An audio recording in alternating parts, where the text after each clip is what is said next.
If I could go back in time 9 years, here's the 7-figure crypto strategy that I would start if I had to start all over. So bookmark this video and get ready to take some notes. Step 1, early in the global liquidity cycle, early in the business cycle, I invest in Bitcoin and Bitcoin only because Bitcoin outperforms the rest of the crypto market and honestly all the equity market combined for a period of time. So when you hear people talk about the Bitcoin dominance is really its dominance over the rest of the crypto market. So it's quite literally dominating the performance of other assets.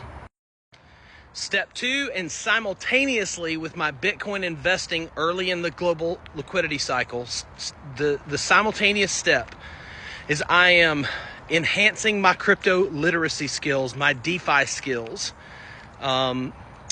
And I'm also studying the global sovereign debt refinancing cycle. I'm more and more convinced that the 4-year cycle theory is invalidated and debunked. And really what's happening is we have this global business cycle that's happening because of Keynesian economics and money printing, etc., where every so often these governments, especially the United States, has to refinance their debt and print money to do so. When that happens, there's massive recapitalization that happens and risk assets have a heyday.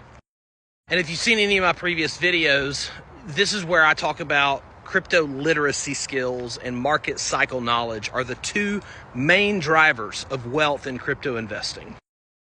Step 3, kind of a passive step, but don't get distracted by day trading.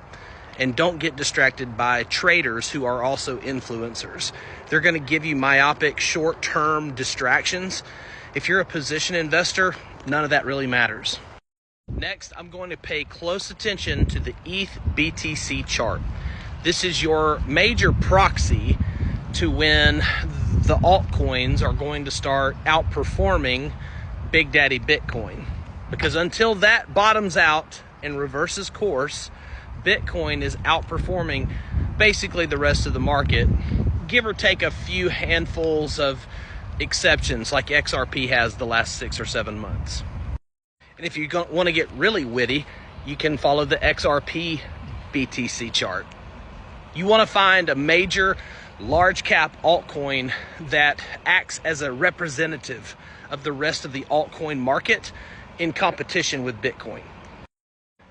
They're going to be the flag bearer for the rest of the market caps, but you just need to understand that there's a lag, and the smaller the market cap, the longer and more patient you're going to have to be, and the longer you're going to be in an accumulation environment.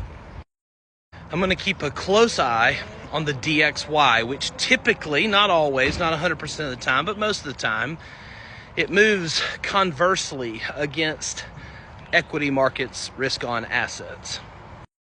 As an example, ever since January of 2023, when Bitcoin broke out, if you go back to when ChatGPT launched simultaneously, Bitcoin broke out, the DXY rolled over. And ever since then, it's been making higher lows. Lower highs. Lower highs, lower lows means downtrend. And so when the DXY is in a massive weekly time frame, monthly time frame downtrend, you're in a huge bull market for crypto. Step 27, when I see the ETH BTC chart put in a bottom and start making higher highs, higher lows, I'm going to go all in on large blue chip cryptos that are typically layer 1 blockchains, but also other things like Oracle services like Chainlink, etc. Step 17, I'm going to find as many proxies to the blue chips as I possibly can find. I want to find smaller market caps, sub 500 million, sub 1 billion market caps that move in correlation to the large blue chips. Great example, XSwap and Chainlink. Chainlink, 8 to $14 billion market cap, depending on which month you're talking about. XSwap, brand new, under 100 million, under $20 million market cap. But when you lay them over the chart, they move together.